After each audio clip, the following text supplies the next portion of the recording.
கடன் வாங்குறது தப்பா? கடன் கொடுக்கறது தப்பா? புரியலல்ல. கடன் வாங்குவாங்கல்ல, அவங்களுக்கு நம்ம கடன் கொடுத்துக்கிட்டே இருந்தா, கடன் வாங்கிட்டே இருப்பாங்க. கொஞ்சமாவது கடன் கொடுக்கறத நிறுத்தணும். மதியத்துக்கு மீன் குழம்பு. நல்லா சூப்பரா ஒரு மீன் குழம்பு. முட்டை, வெங்காயம், பச்சை மிளகாய், தக்காளி பழம், நல்லா வெறும் மிளகாத்தூள்லாம் போட்டு நல்லா பெரட்டி சாப்பிடுவோம். ஓரியா குட்டிக்கும் இன்னைக்கு அதே சாப்பாடு தாங்க. மீன் முட்டைனாலே அவளுக்கு ரொம்ப விருப்பம். சரி, நம்ம அதை பற்றி பேச வேண்டாம். கடன் வாங்கினா நம்ம எப்படி கொடுக்கணும்னா, நம்ம கேட்கறதுக்கு முன்னையே கொடுத்துடணும். கடன் வாங்கினவங்க என்ன சொல்லுவாங்க தெரியுமா? சூழ்நிலை சரியில்லைன்னு சொல்லுவாங்க. எனக்கு ஒரு பிரச்சனை, அந்த காசை வாங்கின பிறகு ஒரு பிரச்சனை வந்துடுச்சுன்னு சொல்லுவாங்க. அப்புறம் இந்த காசை வாங்கின பிறகு ஒன்றுமே உருப்படலைன்னு சொல்லுவாங்க. நிறைய கட்டுக்கதை சொல்லுவாங்க. இது ஒரு காசான்னு கேட்பாங்க. நிறைய சொல்லுவாங்க. கடன் வாங்கிட்டு நம்ம கடன் கேட்க போனோம்னா இப்படி தான் பேசுவாங்க. நிறைய ரீல்ஸில் பார்த்துருக்கீங்களா? இன்ஸ்டாகிராம் ரீல்ஸ் எல்லாம் இந்த ஒரு காமெடியாக இருக்கும். ஆனால் அது ரொம்ப சிந்திக்கணும். எப்படின்னா, ஒருத்தவங்க சொல்கிறாங்க, இவங்கிட்ட நான் ஒரு 4 லட்சம் வாங்கினேன், நான் அவங்ககிட்ட 4.5 லட்சம் வட்டி கொடுத்தேன். இப்போ அவன் பக்கத்தில் இருக்கவன் சொல்லுவான், சூப்பராக சொன்னீங்க, சூப்பராக செஞ்சுருக்கீங்க, இதெல்லாம் எப்படிடா கற்றுக்கிட்ட? பேங்க்கில் கற்றுக்கிட்டியா அப்படின்னு கேட்பாங்க. இப்போ அந்த 4.5 லட்சம் வட்டி கொடுத்தியடா, அதெல்லாம் வட்டி காசு கரெக்டாக வருதாடா, எல்லாமே நிறைய இது பண்ணியாடா, சம்பாரிச்சிடான்னு கேட்கும் போது, இல்லை நான் அதை அப்படியே 4.5 லட்சம் ஒருத்தன்ட்ட கொடுத்தேன், அவன் தூக்கிட்டு ஓடிட்டான். போச்சா? 4 லட்சமும் போச்சு, வட்டிக்கு வாங்கி 50,000 அவன் கை காசும் போச்சு. ஏன்னா ஆசைப்பட்டா இப்படி தாங்க. அந்த 50,000 வச்சுக்கிட்டு 5 மாதமாவது ஓட்டியிருக்கலாம். நம்ம யாருக்குமே ஆசைப்பட்டு காசு கொடுக்கக்கூடாது. இந்த காலத்தில் நம்ம காசே கொடுக்கலனா எப்படி வாழ்கிறது? எவ்வளோ பெரிய வசதியான இருந்தாலும் ஒரு கருவேப்பிலை கூட நம்ம கடன் வாங்குவோம்ல, அப்படி தானே அப்படின்னு ஒரு சிலர் கேட்கலாம். உண்மை தான். நம்ம ஒரு வெளியூருக்கு படிக்க வைக்கிறதுக்கு, இல்லை ஒரு வெளியூருக்கு வேலைக்கு அனுப்புறதுக்கு, இப்படியெல்லாம் நம்ம இப்போ செய்யலாம். முன்னாடி ஒரு காலத்தில் வெளியூருக்கு நம்ம வீட்டில் இருக்க பெரியவங்க, அதாவது ஆம்பளைங்க நம்ம அப்பாங்க அண்ணன்கள்லாம் வெளியூருக்கு போகும்போது வட்டிக்கு வாங்குவாங்க. அந்த வட்டிக்கு வாங்கும்போது அப்போல்லாம் கரெக்டாக கட்டினாங்க. இப்போ பார்த்திங்கன்னா கடன் கொடுத்தாலே திருப்பி வரவே மாட்டுது. எப்படி நம்ம எப்படி தான் கடனை கேட்குறதுனே தெரியல. ஒரு சிலர் கடனை கொடுத்தா கரெக்டாக வாங்கிடுறாங்க. ஒரு சிலரால் அந்த கடனை கொடுத்தா வாங்கவே முடியல. அதுதான் பெரிய பிரச்சனை இருக்குது. என்ன தான் பேசினாலுமே கடன் வாங்குறவங்க ரொம்ப தைரியமாக இருக்காங்க. கடனை வாங்கி எது வேணாலும் பண்ணிக்கலாம், நம்ம எப்படி வேணாலும் போய்க்கலாம். ஆனால் கடனை கேட்டால் நம்ம நல்லா அவங்கக்கிட்ட வாயடி கையடி அடித்து நல்லா பேசலாம் அப்படின்னு நினைக்கிறாங்க. அப்படிலாம் பேசினா அடுத்தடுத்து கடன் கிடைக்காது. அதுலேயும் ஒரு சிலர் என்ன சொல்லுவாங்கன்னா, கடனை கொடுக்கும் போது வட்டிக்கு கொடுத்தாலும் அதை உதவின்னு சொல்லுவாங்க. என்றைக்குமே வட்டிக்கு கொடுக்குற பணத்தை உதவின்னு சொல்லாதீங்க. உதவினா கைமாத்தா கொடுக்கலாம், இல்லை நம்மளால் முடிஞ்ச உதவி பண்ணலாம். வட்டி காசுக்கு ஆசைப்பட்டு வட்டிக்கு கொடுத்துட்டதை அதை உதவி பண்ணன்னு சொல்கிறது பெரிய தப்பு. சரி, நம்ம வட்டிக்கே வாங்கிட்டோம், அந்த காசை கரெக்டாக கொடுத்துடணும். யாருமே கொடுக்கறதில்ல. ஆனால் நல்லா கொடுப்பாங்க, கொடுத்துக்கிட்டே இருப்பாங்க. திருப்பி அடுத்தவங்ககிட்ட பணம் வாங்கி வாங்கி வாங்கி வட்டி கொடுத்துட்டே இருப்பாங்க. வட்டி கொடுத்துக்கிட்டே இருக்காங்க, நம்மளும் திருப்பி கொடுத்துக்கிட்டே இருப்போம். அவங்களும் நம்மக்கிட்ட ஆசையாக இவ்வளோ வட்டி வரும் அவ்வளோ வட்டி வரும்னு சொல்லுவாங்க. ஆனால் நம்ம கொடுக்கக்கூடாது. நம்ம கொடுக்கறதுனால தான் அவங்க வாங்கிட்டுருக்காங்க. நம்ம நிறுத்தணும். அதாவது பணம் ஒரே ஒரு தடவை கொடுக்கல் வாங்கல பிரச்சனை வந்தால் அடுத்தது அவங்களுக்கு ₹1 கூட கொடுக்கக்கூடாது. எனக்கு தெரிஞ்சு சொல்கிறேன். ஏன்னா இங்கே நிறைய நடக்குதுங்க. பக்கம் அக்கம் நிறைய நடக்குது. நல்லா பேசுவாங்க, அடுத்தது பணம் கேட்பாங்க. நல்லா பேசி பணத்தை வாங்கிட்டு போவாங்க. திருப்பி கேட்கும் போது நம்மளை யாருன்னே தெரியாது. நம்மளும் அடிக்கடி போக முடியாத சூழலில் இருக்கும் போது வருவாங்க, கேட்பாங்க, போயிடுவாங்க. அப்படி தான் இங்கே இருக்க ஊருங்களில் இப்போதைக்கு நடந்துட்டு இருக்க விஷயம். எல்லா ஊர்லேயும் இதை மாதிரி தான் இருக்கும்னு நினைக்கிறேன். ஏன்னா எல்லோரும் மனுஷால் தானே. நம்மள மாதிரி அங்கே ஒரு 10 பேர் இருப்பாங்க, இங்கே 10 பேர் இருப்பாங்கல்ல. அதனால் கடன் கொடுக்கவே கூடாதுங்க. கடனை கொடுத்தா திருப்பி வாங்க முடியாது. உதவின்னு வந்து கேட்டால் நம்மளால் முடிஞ்ச உதவி பண்ணணும். உதவி பண்ணுறாங்க அப்படின்னு நினச்சி வாங்கினவங்க உபத்தரணம் கொடுக்காம அதை கரெக்டாக பண்ணணும். வீட்டுக்கு நடையாக நடந்து கொடையாக பிடிக்கிற அளவுக்கு இந்த ஊரில் அப்படி இருக்காங்க. காசை வாங்கிக்கிட்டு தரமாட்டுறாங்க. எதுக்குமே ஆசைப்படக்கூடாதுங்க. நம்ம எதுக்கு ஆசைப்பட்டாலும் அது வேஸ்ட்டு, நஷ்டத்தில் தான் போய் முடியும். உழைக்கிற காசு மட்டும்தான் உடம்புல ஒட்டும். அவங்க ஆசை காட்டுவாங்க, இவங்க ஆசை காட்டுவாங்க, இவ்வளோ தரேன் அவ்வளோ தரேன்னு சொல்லுவாங்க. அந்த ஆசைக்கு நம்ம துணை போகவே கூடாது. பணம் இவ்வளோ வட்டி போட்டு தரேன், அவ்வளோ வட்டி போட்டு தரேன், இவங்க அதை சம்பாதிக்கிறாங்க, இவங்க இதை சம்பாதிக்கிறாங்க, இந்த மாதிரி இதில் இன்வெஸ்ட் பண்ணால் இவ்வளோ இன்ட்ரெஸ்ட் தராங்க, இதில் பண்ணால் அவ்வளோ தராங்க, அதில் பண்ணால் இவ்வளோ தராங்க, இவ்வளோ தராங்க, அவ்வளோ தராங்கன்னு மண்டையை போட்டு குழப்புவாங்க. எல்லாமே ஃப்ராடு தாங்க. எதுவுமே அவங்களுக்கு ஒரு எப்படின்னா அவங்களுக்கு புரோஜனமாக தான் நம்மக்கிட்ட வருவாங்க. புரோஜனம் இல்லைன்னா நம்மக்கிட்ட பேசவே மாட்டாங்க. பணம் கொடுக்கறத பார்த்து கொடுக்கணும், கரெக்டாக வாங்கிடணும். வாங்குறவங்களும் கரெக்டாக வாங்கி கரெக்டாக கொடுத்துருங்க. கொடுக்குறவங்களுக்கு மன உளைச்சலை கொடுக்குறாங்க வாங்குறவங்க. கேட்டால் என் சூழ்நிலை சரியில்லை, எனக்கு வருமானம் இல்லை, அப்படி இப்படின்னு அவ்வளோ பிரச்சனை சொல்கிறாங்க வாங்கினவங்க. அப்போ அவங்களும் கொடுத்தவங்களும் ஒரு அவங்க காசை நம்பி இன்னும் ஒரு மாதமோ 6 மாதமோ இல்லை 4 மாதமோ கழித்து அந்த காசுக்கு ஏதாவது வச்சுருப்பாங்க செலவு. அதுக்கு பார்த்துட்டு தானேங்க உங்ககிட்ட சரி இத்தனை நாள் கழிச்சு கொடு, அத்தனை நாள் கழிச்சு கொடு, 10 நாளில் கொடு, 10 நாள் அவங்களுக்கு வேறு செலவு இருக்கும். வாங்குறதோட சரிங்க, நீ எப்பேற்பட்ட ஆளாக இருந்தாலும் சரி நான் பார்த்துக்கிறேன் வாங்கிட்டு போயிடுறது. நீ என்ன கேட்டு என்ன பண்ண போகிறேன்ற மாதிரி இருக்காங்க பணம் வாங்கிட்டா. முதல்ல சொன்ன மாதிரி வாங்குறவங்க மேலே தப்பா இல்லை கொடுக்குறவங்க மேலே தப்பானே தெரியல, எனக்கே தெரியல. வாங்குறவங்க அழுது பிறண்டு வாங்குறாங்க. அடுத்தது கொடுத்தவங்க அழுது பிறண்டாலும் பணத்தை கொடுக்க மாட்டுறாங்க.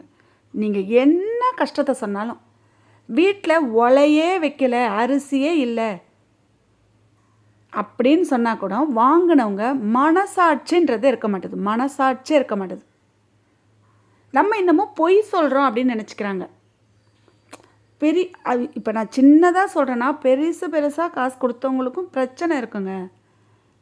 கொடுத்து வாங்க முடியாதனால தான் கொடுத்தவங்க இல்லாத நிலைமைக்கு போய் பிச்சைக்கார நிலைமையிலாகி ஒரு குடும்ப சூழலே தலைகீழாக மாறிடுது. வாங்குறவங்க ஒழுங்காக இருந்தால் தான் கொடுக்குறவங்க வாழ முடியும். நீங்கள் வாங்கிட்டு போயிடுவீங்க. ஆனால் இந்த காலத்தை பொறுத்தளவுக்கு வாங்கினவங்க எல்லாரும் நல்லா இருக்காங்க, கொடுத்தவங்க எல்லாருமே கஷ்டத்துக்கு போயிட்டாங்க. நான் நிறைய பேரை பார்த்துருக்கேன், கொடுத்தவங்கள நல்லா இருந்தவங்கெல்லாம். ஆனால் வாங்கினாங்க பாருங்கள், 5-10ன்னு வாங்கினாங்க பாருங்கள், அவங்களாம் செம்மையாக இருக்காங்க, சூப்பராக இருக்காங்க. ஏன்னா அவங்க தான் ஏமாற்றிருப்பாங்கல்ல. 10 நாளுக்கு கொடுக்குறேன்னு வாங்குவாங்க, 10 பேர்கிட்ட வாங்குறாங்க, அடுத்தது 20 பேர்கிட்ட வாங்குறாங்க, அடுத்தது 20 பேருக்கு அந்த பணத்தை அடைக்கிறாங்க, 30 பேர்கிட்ட வாங்கி, அடுத்தது 40 பேர்கிட்ட வாங்குறாங்க. இப்படியே தொடர்ந்து ஒரு பெரிய அமௌண்ட்டை அடிச்சுட்டு பெரிய பெரிய ஆளுங்கள்லாம் போயிடுறாங்க. இதுதான் நடந்துட்டு இருக்குது இப்போ ஊருங்களில். எங்கே பார்த்தாலும் பணம், ஏமாற்றம். சரி, ஏமாந்து தான் நம்ம போனோமே, இனியாவது நம்ம திருந்தி யாருக்கும் கொடுக்காமல் இருக்கணும்னு நினச்சாலும் விடவே மாட்டாங்கங்க. நம்ம உயிரே போனாலும் பணம் அவங்களுக்கு முக்கியமாக இருக்கும். கேட்பாங்க, பணம் அவங்களுக்கு முக்கியம்.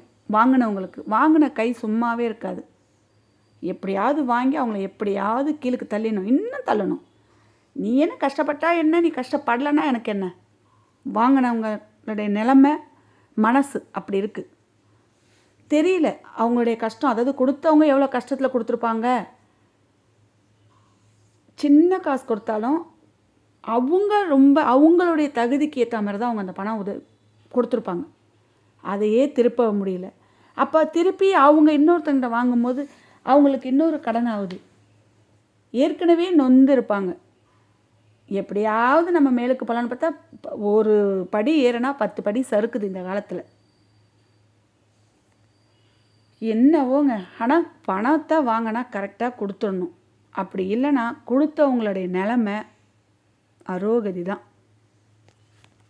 வாங்கினவங்கலாம் இந்த காலத்தில் யாரும் அதிகமாக சாகவே மாட்டாங்கங்க. கொடுத்தவங்க தான் சாகுவாங்க. மன உளைச்சல்ல கேட்டு கேட்டு கேட்டு கேட்டு மன உளைச்சல்ல சாகுவாங்க. ஆனால் செத்தாலும் பரவாயில்லன்னு வாங்கினவங்க இருப்பாங்க. எனக்கு தெரிஞ்ச வரைக்கும் அப்படி தான் இங்கே நடந்துட்டு இருக்குது இந்த ஊருங்களில். நிறைய பேர் இங்கே கொடுத்தேன், அங்கே கொடுத்தேன், அங்கே கொடுத்தேன். ஆனால் வாங்கினவங்க நல்லா அழகாக வந்து கேட்டால் என்கிட்ட இல்லை, இப்போ என்ன பண்ண சொல்கிறீங்க? இருந்தால் தான் கொடுக்க முடியும். நான் உங்கள்கிட்ட கேட்டிருக்கேன், இன்னும் தரல. அவங்க கொடுத்தா நான் கொடுக்குறேன். வாங்கும் போது நினச்சாங்களா இவங்க வந்து கேட்பாங்க, இப்படிலாம் பதில் சொல்லுவாங்கன்னு நான் கொடுத்தவங்க நினச்சாங்களா? இல்லை வாங்கினவங்க வேணால் இப்படி சொல்லலான்னு நினச்சி வந்து வாங்கியிருக்கலாம். அப்படி நினச்சிருக்கலாம். என்னவோ அது தெரியல. அவங்கவுங்க மனநிலைமை அவங்களுக்கு. சிக்கன் கட்லெட் வந்து ஓரியோவுக்கு பசங்களுக்கெல்லாம் கொடுக்கணுங்க இன்றைக்கி. ரொம்ப சூப்பராக இருக்கும் கட்லெட். யாருக்கெல்லாம் சிக்கன் கட்லெட் பிடிக்கும் சொல்லுங்கள். இன்றைக்கி பார்த்தீங்கன்னா தோசை கல்லுலேயே போட்டுட்டேன். நல்லா அப்படியே ப்ரெட்டு தூளெல்லாம் மேலே போட்டு எப்பயும் செய்கிற கட்லெட்டு தாங்க. சிக்கன்னாலே எல்லாருக்கும் ரொம்ப விருப்பம். திருப்பி போட்டுக்கலாம் பாருங்கள். ஓரியோவுக்கு அப்படியே மனசு அப்படியே இங்கேயே இருக்கும் அவளுக்கு. அப்புறம் வர குட்டி போட போகிறான்னு நினைக்கிறேன். திருப்பி போட்டுக்கலாம் எல்லாத்தையும் ஒன்று ஒன்றா. ஓரியோ குட்டி போட்டுச்சுன்னா என்ன பண்ணுறதுன்னு தெரியல. நான் முதல் வீடியோ தொடக்கத்தில் சொன்ன மாதிரி பணம் வந்து கொடுக்கறதுனால தான் வாங்கிட்டுருக்காங்க. கொடுக்கறத நிறுத்தணும். அவங்க அழுது பிறண்டு கேட்டாலும் நம்ம கொடுக்கக்கூடாதுங்க. ஆனால் ஒரு சிலருக்கு மனசு கேட்காது, கொடுத்துருவாங்க. அப்படி கொடுக்கறதுனால தாங்க அவங்க ஏமாத்துறாங்க. மனசை வந்து வாங்குறவங்க புரிஞ்சிக்க மாட்டுறாங்க. ஒரு சிலருடைய மனசை புரிஞ்சிக்கணுன்ற 10 பேர் இருப்பாங்க. 10 பேரில் அவங்கவுங்க சூழலுக்கு ஏற்ற மாதிரி ஒரு சிலர் காசு கொடுப்பாங்க. ஒரு சிலர் வேறு வேறு சூழலுக்கு அவங்களுக்கு என்னவோ அவங்க வசதியாக இருக்கலாம், வசதி இல்லாமலும் இருக்கலாம். இப்போ ஒரு சிலர் வந்து வச்சிருக்க பணத்தையே கொடுப்பாங்க. சரி, நம்ம இப்போ வீட்டில் இப்போ வச்சுருந்த 4 நாளைக்கு என்ன பண்ண போகிறோம், இந்த 4 நாளில் கொடுத்துருன்னு சொல்லுவாங்க. ஏமாற்றிடுவாங்கங்க, ஏமாற்றிடுவாங்க. நாளைக்கே தரேன்னு சொல்லி வாங்கிட்டு போவாங்க. 40 மாதம் ஆனால் கூட தரமாட்டாங்க. அப்புறம் வருவாங்க பாருங்கள், இங்கே வாங்கி கொடுங்க, அங்கே வாங்கி கொடுங்க அப்படின்னு வர ஒரு சிலர் இருக்காங்க. அதை நம்பி ₹1 புண்ணியம் இல்லாமல் கூட ஒரு சிலர் வந்து கடன் வாங்கி கொடுப்பாங்க. இங்கே வாங்கி கொடுப்பாங்க, அங்கே வாங்கி கொடுப்பாங்க. அதாவது தெரிஞ்சவங்ககிட்ட, ஃப்ரெண்டுங்கிட்ட, சொந்தக்காரவங்ககிட்ட யார்ட்டையாவது வாங்கி கொடுப்பாங்க. அதையுமே கொடுக்கறது கிடையாது. அதையுமே ஏமாற்றிடுவாங்கங்க. அது எப்படிங்க ஒருத்தவங்க கிட்ட தான் வாங்கி தராங்கன்னு தெரியுது. அந்த ஒருத்தவங்கக்கிட்ட இவங்கள மாட்டி விட்டுட்டு, அதாவது வாங்கி கொடுத்தவங்கள மாட்டி விட்டுட்டு வாங்கிட்டு போனவங்க எப்படி நிம்மதியாக இருக்காங்க? நிம்மதியாக எப்படி சாப்பிட்றாங்க? அவங்கள நம்பி கொடுத்தாங்களா பணம்? வாங்கி கொடுத்தவங்கள நம்பி தானங்க அடுத்தவங்க பணம் கொடுத்தாங்க. அவங்கள வந்து கேட்கும்போது உங்ககிட்ட கேட்டால் என்கிட்ட இல்லை, இருந்தால் நீ கொடுத்துடுன்னு சொல்கிறது. அதை வாங்கும் போது நீங்கள் சொன்னீங்களா கொடுத்துருங்க என்கிட்ட இல்லைன்னு சொன்னீங்களா? அப்படி சொல்லி இருந்தால் அவங்க பணம் வாங்கி கொடுப்பாங்களான்றது உங்களுக்கு தெரியும் வாங்குறவங்களுக்கு. இப்போ அந்த வார்த்தையை சொல்லாமல் நீங்கள் ஏமாற்றி வாங்கிட்டு போகிறீங்க பணத்தை. நான் என்ன சொல்கிறேன்னா, இந்த மாதிரி செய்யாதீங்க. உங்களுக்கு பணம் வேணும்னா உங்களுக்கு அதாவது இனி நேற்று நடந்த வரைக்குமே விட்டுடலாம். இனி நம்ம வாழும்போது கரெக்டாக யாரையும் வந்து அதாவது ஏமாத்தாத, பொய் சொல்லாத, அந்த மாதிரி நம்ம நேராக போய் கேளுங்க.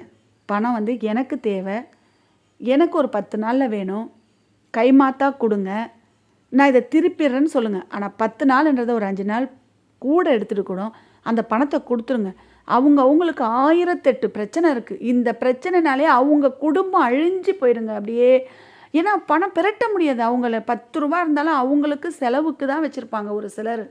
அது இல்லாத அவங்க இன்னொருத்தர் கடன் கேட்டு அசிங்கப்பட்டு போவாங்க.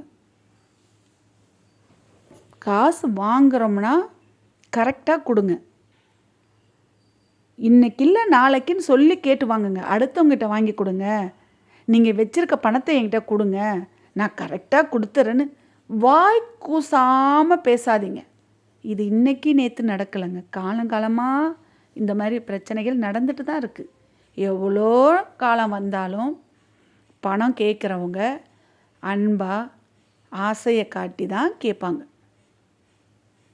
கொடுக்குற நம்ம தான் ஒரே மாதிரி இருந்து கொடுக்காம கரெக்டாக இருக்கணும். அப்படியும் மனசு இறங்கி சரி போ அப்படின்னு கொடுக்குறோம்னா திருப்பி வாங்காத மாதிரி இருக்கிற பணத்தை கொடுத்தா தாங்க முடிஞ்சு போன கதை. திருப்பி வாங்குற மாதிரி நம்ம பணம் கொடுத்தா பிரச்சனை தான் வரும், முகசலிப்பு தான் வரும், பணம் திருப்பி தரவே மாட்டாங்க. ஜவ் கூட்டு வைக்கலாமா? கிரைண்டரில் மாவு போடணும் இன்றைக்கி. ஜவ் கூட்டு வந்து சிறுபருப்பு போட்டு வச்சா சூப்பராக இருக்கும். அதுக்கும் தோசை ரொம்ப நல்லாயிருக்கும். இந்த ஜவ் கூட்டுக்கு தோசை நல்லா மெல்லிசாக சுட்டு அப்படியே தொட்டு சாப்பிட்டோம்னா சூப்பராக இருப்பார். புது கிரைண்டர் வாங்கியிருக்கோம், 10,700 நினைக்கிறேன். புது கிரைண்டர் வாங்கியிருக்கோம். இன்றைக்கி இந்த கிரைண்டரை வந்து நல்லா கழுவிட்டு படைப்போம். பூலாம் போட்டு படைச்சி முதல்ல மாவு அரைச்சி பார்ப்போம். ரொம்ப நாள் ஆகுதுங்க கிரைண்டர் இல்லை, எடுத்து வச்சிடலாம் பாருங்கள். நான் வந்து 3 கல் கிரைண்டர் தான் வாங்கலான்னு நினச்சேன். இது 2 கல்லுலேயே வந்து கொஞ்சம் சாய்வலாக இருக்குது, ஆனால் சூப்பராக அரைக்குது. எத்தனை கிரைண்டர் இருந்துச்சு தெரியுமாங்க? எத்தனை கிரைண்டரு? 1 கிரைண்டர் 2 கிரைண்டர் இல்லை, 4 கிரைண்டருக்கு மேலே இருந்துச்சு. வாங்கிறது, அரைக்கிறது, அப்புறம் எடுத்து வைக்கிறது, அப்புறம் 30 ரூபா மாவு பாக்கெட் வாங்கிக்கிறது, அது மாதிரியே ஓடிக்கிட்டே இருந்துச்சு. அது மாதிரி இருக்கக்கூடாது. சரி, மாவு பாக்கெட் டெய்லி அந்த கடை மாவு சாப்பிட்டா என்னத்துக்கு ஆகிறது அப்படின்ற மாதிரி இப்போ நான் புதுசாக கிரைண்டர் வாங்கியிருக்கேன்.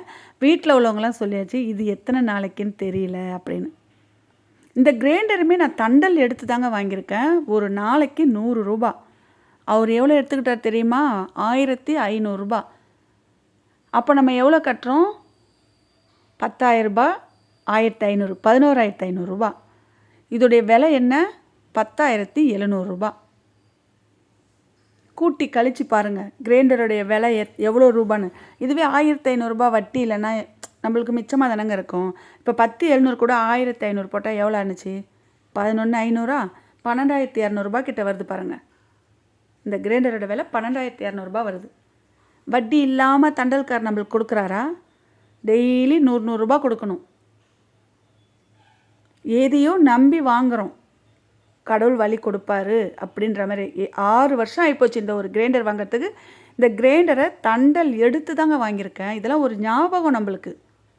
அவ்வளோ ஒரு குடும்பத்தில் கஷ்ட நஷ்டம் இருக்கும், ஈஸியாக பணத்தை வாங்கி ஏமாத்திடுறாங்க. மண் சட்டியில் ஜவ் கூட்டு ரெடி ஆகிடுச்சு பாருங்கள்.